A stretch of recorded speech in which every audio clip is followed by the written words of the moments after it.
Career कट्टा, युवकांच्या सर्वांगीण विकासासाठी. नमस्कार. 365 दिवसांच्या आपल्या शिवसंकल्प व्याख्यानमालेचा आजचा 88वा दिवस. आज आपण या ठिकाणी डॉक्टर APJ अब्दुल कलाम यांनी मांडलेल्या भारत एक भविष्यवेध 2020 आणि आपण या विषयावर या ठिकाणी चर्चा करणार आहोत. हा तसा प्रदीर्घ विषय आहे आणि भारताविषयी केलेलं एक या ठिकाणी भविष्य किंवा भारत कसा असला पाहिजे हे त्यांनी मांडलेले व्हिजन आणि यामध्ये एक तरुण म्हणून आपली असणारी जी काय अपेक्षा आहे ती समजून घेण्याचा प्रयत्न आपण करणार आहोत. आता वारंवार या ठिकाणी सांगणं होतं की आपण हे एक व्हिजन डॉक्युमेंट्स आहे आणि हे आपण एकदा तरी वाचलं पाहिजे. प्रत्येकाने किमान समरी तरी समजून घेतली पाहिजे. किमान इतकं जरी नाही झालं तर आपल्या तरुणांसाठी काय नेमक्या अपेक्षा डॉक्टर APJ अब्दुल कलामांनी मांडल्या होत्या, व्यवस्थेकडून काय अपेक्षा मांडल्या होत्या हे थोडंसं आपण समजून घ्यावं असं या ठिकाणी मला वाटत होतं. मी ते वारंवार सांगितलेलं आहे. 15 ऑगस्ट 2002 रोजी लाल किल्ल्यावर भारताचे 11वे राष्ट्रपती या ठिकाणी ज्या वेळेला भाषण करत होते तेव्हा त्यांच्या शब्दामध्ये एक या ठिकाणी अशा पद्धतीची धग होती, कारण त्यांचं स्वप्न होतं की 2020 मध्ये भारत या ठिकाणी विकसित राष्ट्र बनेल असा विश्वास त्यांनी व्यक्त केला होता. आणि हे काही पॉलिटिकल लीडर नव्हते, हे पहिल्यांदा लक्षात घ्या. डॉक्टर APJ अब्दुल कलामांचं स्टेटमेंट हे वेगळं या अर्थाने आहे की त्यांना बरेच लोक हसायचे की बाबा हे तुम्ही जे स्वप्न बघताय हे स्वप्न आपल्या देशासाठी या ठिकाणी तसं पूर्तता येईल का, ते टप्प्यात येईल असं वाटत नाही असं. आणि त्यांना हसणाऱ्यांसाठी या ठिकाणी उत्तर दिलं की ते वाक्य आपल्याला सगळ्यांना माहित आहे, स्वप्न 3 आहेत की जी झोपल्यानंतर पडतात, स्वप्न ती आहेत जी झोप उडवतात.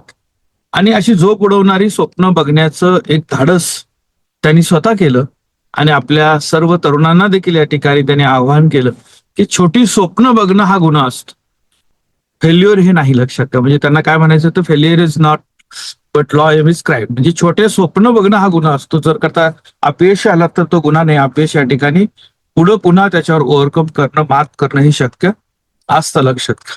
आज 2020 संपून 5 वर्ष झाली. मग आपण त्यातलं काय अचीव्ह केलं, कोणत्या गोष्टीमध्ये आपण मागे राहिलो आणि आता ज्या वेळेला विकसित भारत 2047 या ठिकाणी आपल्यासमोर व्हिजन मांडलं जातं त्यावेळेला दोन्हीचा कुठं या ठिकाणी संबंध आहे का, त्यातल्या काही गोष्टी विचारात घेतलेत का, हे आपण या ठिकाणी थोडक्यात समजून घेणं गरजेचं आहे. लक्षात. या 2020 भविष्यवेध मध्ये 5 प्रमुख सेक्टर डॉक्टर APJ अब्दुल कलामांनी मांडलेत. त्यातलं पहिलं आहे ऍग्रिकल्चर आणि फूड प्रोसेसिंग. दुसरं होतं शिक्षण आणि आरोग्य सेवा. त्यानंतर होतं माहिती तंत्रज्ञान, इन्फॉर्मेशन कम्युनिकेशन टेक्नॉलॉजी.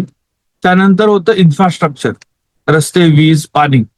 आणि त्यानंतर 5वा महत्वाचा भाग होता अत्याधुनिक या ठिकाणी तंत्रज्ञान आणि संरक्षण. हा महत्वाचा भाग. त्यांनी एक या ठिकाणी मॉडेल मांडलं होतं याच्यावर, ते फार महत्वाचं होतं, providing urban amenities in rural. याला पुरं असं मॉडेल म्हटलं होतं, PURA, providing urban amenities in rural. आणि त्याचं या ठिकाणी त्यांचं मागणं काय होतं लक्षात घ्या की गावामध्ये शहरासारख्या सुविधा द्याव्यात, म्हणजे शहरं फुगणार नाहीत, शहरांच्यावर या ठिकाणी दबाव येणार नाहीत. आणि मग त्याच्यामधल्या मॉडेलमध्ये काय मांडलं त्यांनी की पहिल्यांदा फिजिकल इन्फ्रास्ट्रक्चर कनेक्टिव्हिटी कशी, रस्ते आणि वीज चांगली द्या. इलेक्ट्रॉनिक्स मध्ये मोबाईल, इंटरनेट यासारख्या फॅसिलिटी उपलब्ध करून द्या. त्यानंतर नॉलेज, शिक्षण व्यवस्था द्या. आणि इकॉनॉमिक्स म्हणजे रोजगार आणि बाजारपेठ उपलब्ध करून द्यायला पाहिजे. तर हे जे पुरा मॉडेल आहे त्या मॉडेलवरच आपण करिअर कट्टा हा आपला बेस आहे. लक्षात घ्या की ग्रामीण भागातल्या विद्यार्थ्यांना शहरी भागामध्ये असणाऱ्या सुविधा शैक्षणिक ज्या आहेत त्या त्यांच्या जागेवर उपलब्ध झाल्या पाहिजेत. हा विचार या एकूणच रचनेमध्ये आहे, हे लक्षात त्याच्यामध्ये येतं.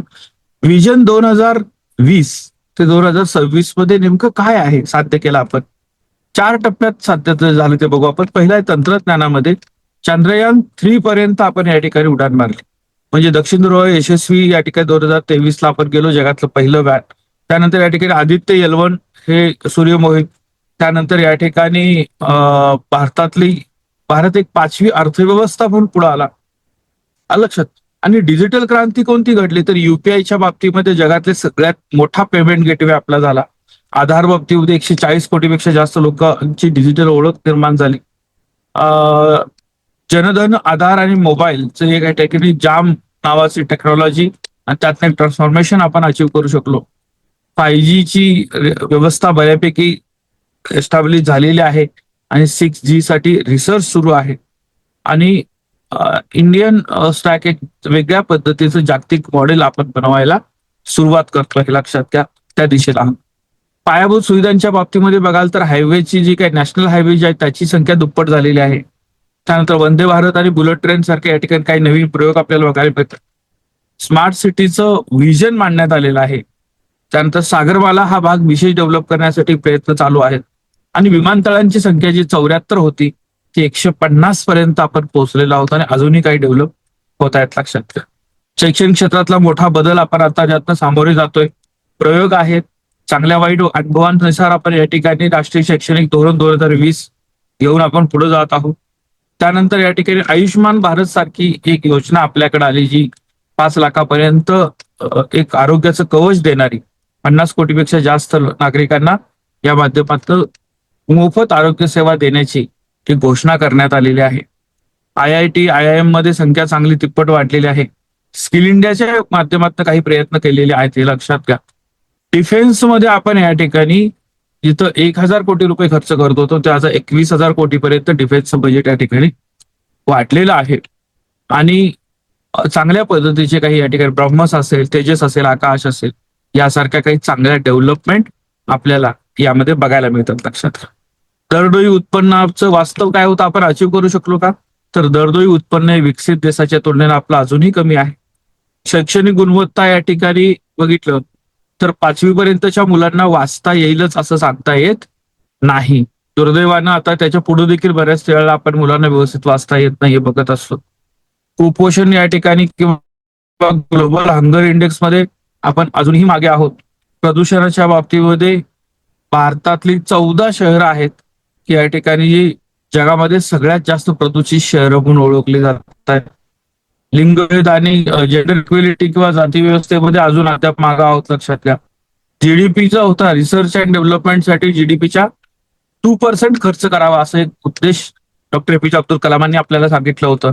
आपण फक्त 0.7% त्याच्यावर खर्च करतोय लक्षात घ्या. चीनचा हा खर्च 2.4% आहे आणि अमेरिकेचा खर्च 3.5% आहे लक्षात घ्या.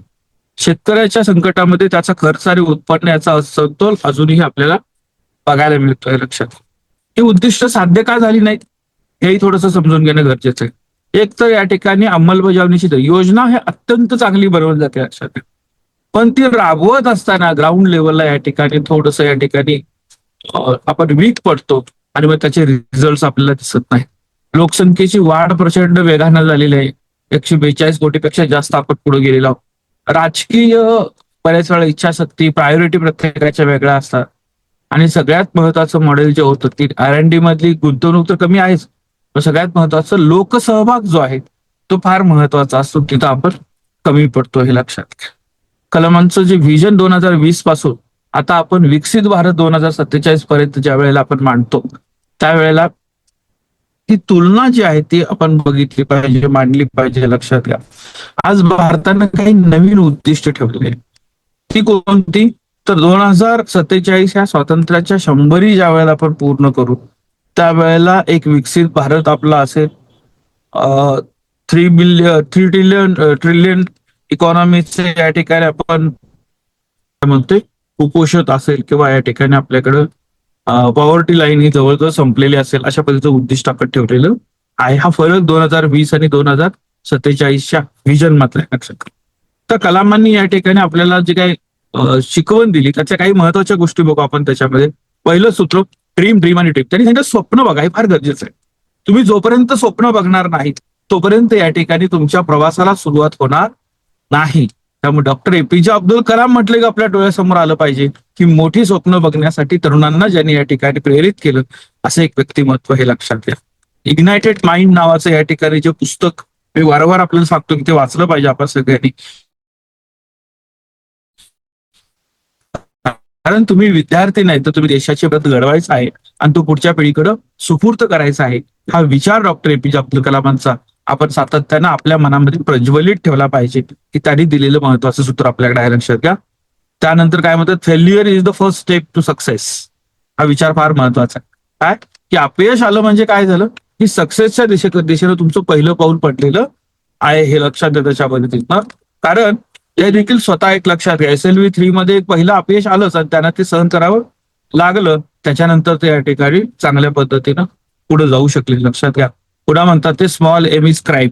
छोटी स्वप्न बघणं हा गुन्हा असू शकतो, लक्षात घ्या. एका मोठ्या उद्दिष्टानं तुम्ही सातत्यानं जगत राहिलं पाहिजे.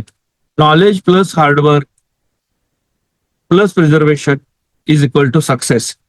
ज्ञान, मेहनत आणि सातत्य ही तुमची त्रिसूत्री आहे, हे लक्षात घ्या. त्याच्यामध्ये दररोज 1 तास एक्स्ट्रा काम वर्षभर तुम्ही सातत्याने करत राहिलात तर तुम्ही चांगल्या पद्धतीने अपडेट होऊ शकता, हे लक्षात. त्याने एक महत्वाचा विचार मांडला, तो या ठिकाणी महत्वाचा, तो बॅलन्स व्ह्यू आहे, लक्षात घ्या. तो तुम्ही समजून घेणं गरजेचं आहे. स्पिरिच्युअलिटी प्लस सायन्स, अध्यात्म आणि विज्ञान याचा संगम म्हणजे डॉक्टर एपीजे अब्दुल कलाम, हे लक्षात घ्या. अध्यात्म आणि अंधश्रद्धा याच्यामध्ये फार मोठा फरक असतो मित्रांनो, लक्षात घ्या. आणि ज्या वेळेला डॉक्टर एपीजे अब्दुल कलामांना तुम्ही वाचाल त्यावेळेला त्यांच्यावर 3 धर्मांचा झालेला या ठिकाणी संस्कार जो आहे तो वाचणं गरजेचं आहे. हे समजून घेणं तुम्ही गरजेचं आहे की गीता, कुराण आणि बायबल या तिन्ही मधल्या संस्काराचा पालवयात त्यांच्यावर काय परिणाम झाला, त्याचं कारण काय हे समजून घ्या. अध्यात्म आणि या ठिकाणी सायन्स ह्या कशा पद्धतीनं गोष्टी या ठिकाणी त्यांनी मांडलेल्या आहेत हे आपण समजून घेणं गरजेचं आहे, असं मला वाटतं. सगळ्यात महत्वाचा त्यांचा संदेश जो आहे 7 नंबरचा, की आपण स्वतःसाठी जगता जगता देशासाठी जगणं, देशासाठी आपण काम करणं ही अपेक्षा त्यांनी आपल्यासाठी या ठिकाणी व्यक्त केलेली आहे. म्हणजे काय, प्रत्येक नोकरी ही देशसेवा आहे, हे त्यांचा विचार आहे. जे काय काम कराल त्यामध्ये फक्त एक उत्कृष्टतेचा ध्यास तुम्ही जर धरला, तुम्ही तुमचं कुटुंब सनदशीर मार्गाने मिळवलेल्या पैशावर जगवायचं हे देखील तुमचं उद्दिष्ट पूर्ण केलं तरी देखील ती चांगल्या पद्धतीची समाजसेवा आहे. या आशयाचे विचार डॉक्टर एपीजे अब्दुल कलाम आपल्याला या ठिकाणी देत आहेत, हे लक्षात घ्या. त्यानंतर या ठिकाणी आपण स्वतः एक व्हिजन 2047 आणि तरुण यामध्ये काहीतरी बघायला लागेल, लक्षात घ्या, की देश बदलण्यासाठी नेते नको तर नागरिक हवे. त्यांचा विचार महत्वाचा आहे, लक्षात घ्या. शिक्षण हे पहिलं शस्त्र आहे, त्यामुळे तुम्हाला रोज एक्स्ट्रा लर्निंग काहीतरी करायला पाहिजे. तुम्ही वेगळे का मित्रांनो, लक्षात घ्या की आपण 35 ते 36 लोक आहोत की जे दररोज गेले 88 दिवस सातत्यानं हा प्रयत्न करतो की मला दररोज 20 मिनिटं काहीतरी वेगळं जगता येईल का, हा प्रयत्न आपण करतो.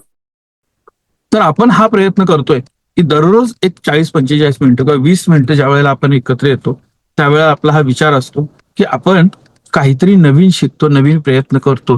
जे आपले विद्यार्थी 8 वाजता उठतायत, 9 वाजता उठतायत किंवा त्यांची सकाळची वेळ वेगळी असते आणि आपली एक सकाळची वेळ वेगळी असते. ही एक सुरुवात आहे वेगळेपण इतरांपासून बघणार. एक कौशल्य जे या ठिकाणी जगात सर्वोत्तम पदावर तुम्हाला घेऊन जाऊ शकतं. तुम्ही आता जर आज हे बघत असाल तुमच्या लक्षात येईल करिअर कट्ट्याच्या रचनेमध्ये ह्या सगळ्या गोष्टी कशा आलेल्या आहेत हे तुम्हाला समजणं गरजेचं आहे. लक्षात घ्या की 1 महिना एक स्किल आपण जे म्हणतो त्याच्यामध्ये हे स्किल आत्मसात करणं आणि त्यातलं एक परफेक्ट स्किल जे जगासमोर तुम्हाला घेऊन जाऊ शकतं हे गरजेचं आहे, हे लक्षात घ्या. त्यानंतर त्यांनी मांडलेला विचार आहे, लोकल लेवलला तुम्ही हिरो बनणं गरजेचं आहे. स्थानिक पातळीवरचे प्रॉब्लेम सोडवा. स्थानिक पातळीवरच्या लोकांच्या समस्या सोडवत असताना कुठेतरी तुम्ही चांगल्या पद्धतीने पुढे जाण्याचा प्रयत्न करू शकता. जसं मी आता मॉडेल जे मांडलं होतं की सोलर एनर्जी सोसायटीमध्ये आपल्याला ग्रामीण भागामधलं सोलर इन्फ्रास्ट्रक्चर कसं चांगलं राहील, ते अद्ययावत कसं राहील आणि त्यातनं आपल्याला रोजगार कसा मिळेल हा विचार आपण या माध्यमातून करत होतो, हे लक्षात घ्या. मतदान आणि आपली जबाबदारी हे ओळखणं गरजेचं आहे. 18 वर्षानंतर प्रत्येकाने नोंदणी केली पाहिजे. गेल्या वेळेला आपण प्रश्न विचारला किती लोकांचं मतदान कार्ड आहे.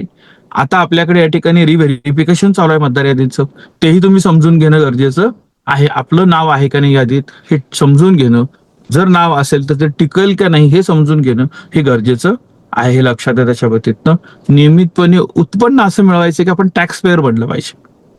मी सातत्यानं म्हणतो की लाडक्या बहिणीच्या फॉर्म मध्ये तुम्हाला पैसे येतात ही अभिमानाची गोष्ट नाही आहे, लक्षात घ्या. तुम्ही तुमच्या टॅक्स मधनं 10, 15, 20, 30 लाडक्या बहिणींसाठीचं कॉन्ट्रीब्युशन सरकारला देताय ही अभिमानाची गोष्ट असली पाहिजे.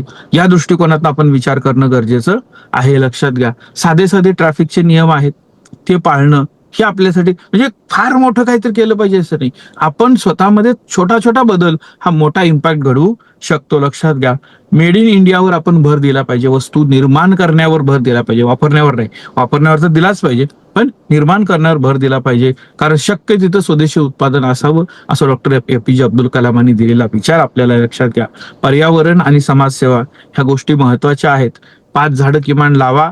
त्याच खड्ड्यात दरवर्षी 5 नवीन झाडं लावण्यापेक्षा लावलेली 5 झाडं या ठिकाणी कशी वर्षभर 2 वर्ष जपता येतील याचाही विचार आपण करणं गरजेचं आहे. लक्षात घ्या.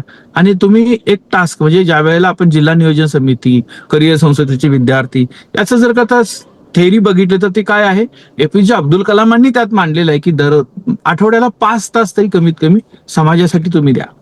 आणि करिअर कटा तुम्हाला काय सांगतो की जिल्हा नियोजन समिती का या सगळ्याच्या माध्यमातून एक 5 तास तुम्ही आठवड्याचे मग त्या भागातल्या उद्योजकांना भेटा, IAS ऑफिसरना भेटा, तुम्ही वेगवेगळ्या या ठिकाणी नामांकित लोकांना भेटून ते समजून घ्या आणि इतर विद्यार्थ्यांच्यापर्यंत त्याची माहिती द्या. तुमचे सुसंवाद जसा व्हायला लागेल तसं या ठिकाणी आपण पुढे जाऊ आणि सामूहिकरित्या पुढे जाऊ. हा प्रयत्न फार महत्वाचा आहे. डिजिटल या ठिकाणी जबाबदारी, आता तो बघा. त्याच्यामध्ये आपली जर तुम्ही करिअर संसदेची शपथविधीची शपथ वाचली तर त्याच्यामध्ये एक वाक्य आपण टाकलेलं आहे, कुठल्याही पद्धतीचं या ठिकाणी जातीय तेढ निर्माण करेल, समाजामध्ये द्वेष पसरवेल अशा पद्धतीचा कंटेंट मी फॉरवर्ड करणार नाही, मी तयार करणार नाही. हे इथं दिलेला विचार आहे. सोशल मीडियावर विषारी आणि खोटी माहिती शेअर करू नका. सकारात्मक आणि पॉझिटिव्ह बाजू आपण मांडायला पाहिजेत. आणि 8वा मुद्दा त्यांनी मांडलेला आपल्यासाठी की आपण व्यवसाय करणं गरजेचं आहे. नोकरी मागणाऱ्यांपेक्षा नोकरी देणाऱ्यांकडे जास्तीत जास्त लक्ष देणं गरजेचं आहे. लक्षात द्या. Be a job giver not a job seeker हे त्यांचं या ठिकाणी महत्वाचं विजन आहे. आणि त्याला या ठिकाणी सपोर्ट करण्यासाठी योजना काय, मग ते स्टार्टअप योजना, मुद्रा किंवा सीड फंडिंग यासारख्या योजना मांडण्यात आलेल्या आहेत. हे लक्षात घ्या. मित्रांनो, डॉक्टर APJ अब्दुल कलामांनी हा इतका सविस्तर आराखडा आपल्यासमोर मांडून ठेवून देखील आपण का कमी पडलो, कारण आपल्या प्रायोरिटी बदलल्या. आपण याचा अर्थ मी व्यवस्था म्हणून बोलतोय, लक्षात घ्या त्याच्या बाबतीत. पण आपण ह्या गोष्टी अचीव कशा करू शकतो, तर आपण या ठिकाणी यांनी केलं पाहिजे म्हणून एखाद्याकडे बोट दाखवण्यापेक्षा मी काय करू शकतो या दृष्टिकोनातून थोडा विचार करणं गरजेचं आहे. लक्षात त्याच्या बाबतीत डॉक्टर APJ अब्दुल कलामांनी या ठिकाणी मांडलेल्या या सगळ्या विचारांबरोबरच या लक्षात घ्या मित्रांनो की आपली जबाबदारी काय आहे. डॉक्टर APJ अब्दुल कलामांनी जी सेक्टर निवडले, 5 महत्वाचे सेक्टर निवडले आणि आपल्याला सांगितले या क्षेत्रामध्ये आपल्याला या ठिकाणी पुढे जायचं आहे. ते पुस्तक तुम्हाला तुमच्या करिअरचा मॅप ठरवून देऊ शकतं, हे लक्षात घ्या. कारण मी पुन्हा पुन्हा म्हणतो 300 पानाचं पुस्तक हा एक या ठिकाणी रोडमॅप आहे. ते कुठेही या ठिकाणी मनात आलं म्हणून किंवा त्यांना या ठिकाणी गरजच होती, पुस्तक प्रकाशन केल्याशिवाय त्यांचं इन्क्रीमेंट होणार नव्हती किंवा पुढची सॅलरी मिळणार नव्हती म्हणून त्यांनी लिहिलेलं पुस्तक नाही आहे, हे लक्षात. एक अध्यात्माचा बेस असणाऱ्या देशाच्या सर्वोच्च शास्त्रज्ञांनी जे राष्ट्रपती पदावर पोहोचले होते त्यांनी देशाच्या विकासाची दिशा मांडण्याचं काम त्याच्यामध्ये केलं होतं, लक्षात. आणि त्यामुळे प्रत्येक भारतीय तरुणांचं हे काम आहे, मला असं वाटतं की पहिल्यांदा आपण ते समजून घेऊ. ज्या गोष्टी तुम्ही विचार देखील करत नाही त्या दिशेनं त्यांनी उचललेली पावलं तुमच्या लक्षात येतील. आणि मग तुमच्या लक्षात येईल की मी कुठल्या ग्रामीण भागात आहे, माझ्या कॉलेजमध्ये लेक्चर होत आहेत की नाही होत आहेत, मला माझे मित्र सोबत भेटतात त्यांचे विचार काय आहेत. ह्या सगळ्यांपेक्षा महत्वाचं मी जिथं आहे तिथं आणि जिथं आहे तिथून मी माझ्या प्रगतीची सुरुवात करू शकतो. सेल्फ डेव्हलपमेंटसाठी तुम्ही थोडंसं या गोष्टी बघणं गरजेचं आहे. डॉक्टर APJ अब्दुल कलाम एक उत्तुंग व्यक्तिमत्व आपल्या समोर ज्या वेळेला हे सगळं अत्यंत शास्त्रशुद्ध पद्धतीनं मांडतं त्यावेळेला तिथे तुम्हाला कोणकोणत्या अपॉर्च्युनिटी भेटू शकतात. म्हणजे डिजिटल क्रांती ही ओव्हरनाईट नाही झाली, कुठेतरी ते मांडलं होतं, कोणीतरी व्हिज्युअलाइज केलं होतं, लक्षात. इन्फ्रास्ट्रक्चर मधली जी वाढ बघताय तुम्ही, विमानतळ काही ठिकाणी डेव्हलप होत आहेत, मोठ्या प्रमाणात हायवे डेव्हलप होत आहेत. पॉलिटिकल विल पॉवर हा एक वेगळा भाग आहेच, पण सगळ्यात महत्वाचं त्या पॉलिटिकल विल पॉवरला दिशा देणारे काही नेतृत्व असणं गरजेचं असतं. ते नेतृत्व म्हणजे डॉक्टर APJ अब्दुल कलाम आहेत, हे लक्षात घ्या. आणि त्यांना अभ्यासणं म्हणजे दुर्दैवानं मला असं वाटतं, लक्षात घ्या मित्रांनो, तुमच्यामधलेच काही मुलांच्या वेळेला म्हणतात त्याच्यामध्ये की डॉक्टर APJ अब्दुल कलाम मुस्लिम होते, त्यांना कशाला जास्त हे करायचं, त्याच्यापेक्षा या शास्त्रज्ञाचं ही तुलनाच नाही होऊ शकत. आपण आपले कपाळ करंट ठरवू, लक्षात घ्या. डॉक्टर APJ अब्दुल कलामांनी हा ज्यावेळेला विचार मांडला त्यावेळेला एक महत्वाची गोष्ट मांडली ती लक्षात घ्या की 2020 मध्ये 40% पेक्षा जास्त लोकसंख्या किंवा 65% जास्त लोकसंख्या ही तुमची वय वर्ष 40च्या आतली असणार आहे. सगळ्यात जास्त प्रोडक्टिव्हिटी म्हणजे काय, की तुमची कार्यक्षमता सगळ्यात जास्त असणार आहे. असा तरुण भारताची सगळ्यात मोठी असेट असेल, कारण संपूर्ण जगामध्ये या पद्धतीची प्रोडक्टिव्हिटी असणारा आपला देश असणार आहे. आणि त्यामुळे त्यांनी त्यात मांडलेला विचार आहे की या तरुणांच्या हाताला काम आणि डोक्याला योग्य विचार देणं हे आपल्या या ठिकाणी समाजाचं, आपल्या राजकीय व्यवस्थेचं कर्तव्य आहे, शासन व्यवस्थेचं कर्तव्य आहे. त्यांनी तिथं हा धोका पण मांडला की जर आपण हे करू शकलो नाही तर ही जास्त प्रोडक्टिव्हिटी असणारी लोकसंख्या ही आपली अपॉर्च्युनिटी किंवा असेट बनण्यापेक्षा ही डिझास्टर आणि लायबिलिटी बनल्याशिवाय राहणार नाही. हे समजून घेणं गरजेचं आहे, लक्षात घ्या. आज दुर्दैवानं आपण ह्या विकासाच्या, आपण ह्या प्रगतीच्या, आपण आपल्या स्वप्नांच्या गोष्टींवर चर्चा करण्यापेक्षा बऱ्याच वेळेला आपण या ठिकाणी जातीय तेढ निर्माण करणाऱ्या किंवा या ठिकाणी वेगवेगळ्या पद्धतीचा द्वेष पसरवणाऱ्या विचारांमध्ये या ठिकाणी गुरफटून जातो. त्यामुळे महत्वाच्या प्रश्नांपासून आपण लांब जातो, लक्षात घ्या मित्र. म्हणजे आज आपली गरज काय आहे, तुम्ही जग बदलायचं आहे, समाज बदलायचा आहे, या प्रश्नांपेक्षा पहिलं या ठिकाणी स्वतः बेस्ट सुरुवात करा की मला या ठिकाणी पुढे जात असताना काय करायचंय. तर मला या ठिकाणी पुढे जात असताना मी म्हटलं तसं की तुमच्या शिक्षणाचा मूळचा उद्देश तुमच्या सर्वांगीण विकासासाठी आहे, पण एक उद्देश अधोरेखित करा की मला माझं कुटुंब सनदशीर मार्गाने मिळवलेल्या पैशांवर जगवायचं आहे. नीटच्या परीक्षेच्या पेपरफुटीमध्ये 11 आरोपी अटक होत आहेत. 11 पैकी या ठिकाणी 7 ते 8 आरोपी दुर्दैवानं महाराष्ट्रात ते होत आहेत, लक्षात घ्या. दुर्दैवानं त्यातले काही चांगला पगार असणारे प्राध्यापक त्याच्यामध्ये अडकत आहेत. त्यावेळेला या ठिकाणी कुठेतरी आता तरुण म्हणून आपणच विचार करणं गरजेचं आहे की हे का घडतंय असं आपल्या आजूबाजूला.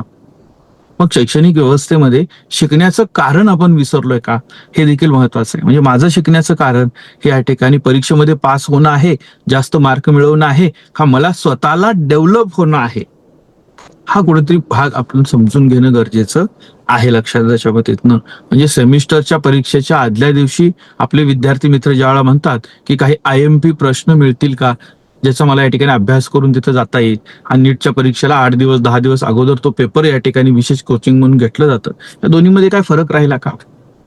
मग आपण हे नेमकं कशासाठी करतोय हा उद्देश देखील समजून घेणं गरजेचं आहे. त्यामुळे मित्रांनो, आपल्या ह्या व्याख्यानमालेमधला हा जो महत्वाचा भाग आहे, डॉक्टर APJ अब्दुल कलाम 2020 भारत एक भविष्यवेध हे त्यांनी मांडलेलं पुस्तक आणि तरुण ही जबाबदारी फार महत्वाची आहे. तुम्हाला जसा वेळ मिळेल तसं प्रत्येकाने या पुस्तकाची सुरुवात करा. म्हणजे पहिल्यांदा तुम्ही तुमच्या हातात असणाऱ्या टूलनुसार त्याची ChatGPT ला प्रश्न विचारा, तुमच्या AI ला प्रश्न विचारा की तरुणांविषयी काय काय स्वप्न त्यांनी मांडलेली आहे, तरुणांविषयी हे व्यक्तिमत्व का बोलतं, लक्षात घ्या त्याच्या बाबतीत. आणि करिअर कट्ट्याच्या प्रत्येक पार्टमध्ये तुम्हाला व्हिजन भारत एक भविष्य 2020च्या ज्या काही या ठिकाणी रचना आहेत, ह्या रचनेचं आणि त्याचं कुठेतरी तुम्हाला कनेक्ट दिसेल, लक्षात घ्या. हा विचार तुम्ही ज्यावेळेला समजून घ्याल त्यावेळेला लक्षात येईल की ही कोणाच्या तरी डोक्यात आलं म्हणून या ठिकाणी विचार चालू झाला आणि असाच वाढतोय असं नाही. महाराष्ट्रातले सगळे प्राध्यापक, प्राचार्य, सगळ्या व्यवस्था याच्या पाठीमागे उभ्या राहतात. त्याचं कारण का, तो विचार कुठेतरी राष्ट्रीय उद्दिष्टांच्या बरोबर या ठिकाणी कनेक्ट होतोय. कदाचित हा विचार बऱ्याच लोकांनी समजून घेतला नसेल, त्या पद्धतीने विचार केला नसेल, एक शासकीय परिपत्रकाची पूर्तता एवढाच विचार करणारे लोक देखील आपल्या आजूबाजूला तुम्ही बघत असणार आहात. पण त्या पाठीमागची व्हिजन, त्या पाठीमागची भूमिका आपण थोडंसं समजून घेणं गरजेचं आहे. मित्रांनो, हे त्यावेळेला आपण बोलतोय की एका बाजूला अत्यंत टोकाची सकारात्मकता, पॉझिटिव्हिटी आणि या ठिकाणी उद्दिष्ट घेऊन जाणारे तरुण आहेत, आणि दुसऱ्या बाजूला आता तुमच्या आजूबाजूला जे ऍडमिशन होत आहेत त्या ऍडमिशन मध्ये मुलं असं कॉलेज शोधतायत की जिथं लेक्चर होणार नाही, जिथं कॉलेजला स्वतःचं परीक्षा केंद्र असेल, जिथं ओपन बुक या ठिकाणी सिस्टम असेल लिहिण्यासाठी, आणि मला या ठिकाणी काहीतरी जुगाड करून पास होऊन पुढे जाता येईल. त्या विद्यार्थ्यांना कन्व्हिन्स करणं ही जबाबदारी आहे. ही व्यवस्था तुमची आमची आहे मित्रांनो, लक्षात घ्या. शिक्षण व्यवस्था जी काय आहे ती, आणि ही टिकवणं देखील आपलं काम आहे. अचानक एका रात्रीमध्ये ही क्लासेसची सिस्टम वाढलेली नाहीये. भविष्यात जाऊन जर शासनानं असा निर्णय घेतला की जर मुलं क्लासमध्ये जात असतील तर ज्युनियर कॉलेजला मान्यताच नको द्यायला, ओपन सिस्टम आपण आणूया आणि या ओपन सिस्टम मधनं या ठिकाणी मुलं परीक्षा देऊ देत आणि या ठिकाणी पास होऊ देत, फक्त परीक्षा घेण्याचं काम शासनाचं, कुठे शिकायचं ते तुमचं तुम्ही शिका, असं जर धोरण भविष्यामध्ये घेतलं तर ते या ठिकाणी फार धोका याचा होऊ शकतो. त्यामुळे आज डॉक्टर APJ अब्दुल कलाम भारत एक भविष्यवेध 2020 या पुस्तक आणि तरुणांवर दिलेली जबाबदारी याची फक्त ओळख करून देण्याचा प्रयत्न मी केलेला आहे. आज रविवार आहे, अत्यंत चांगला सुट्टीचा वेळ तुमच्या हातात आहे. कमीत कमी 1 ते 1.5 तास तुम्ही तुमच्या मोबाईलचा वापर हे भारत एक भविष्यवेध आणि तुम्ही स्वतः तुम्ही ज्या वर्गात शिकताय, ज्या वयात आहात, तुम्ही काय करू शकता, ज्या परिस्थितीमध्ये आहात त्यातनं, तर नक्कीच तुम्हाला यातनं एक स्वप्न बघायला मिळेल असं मला वाटतं.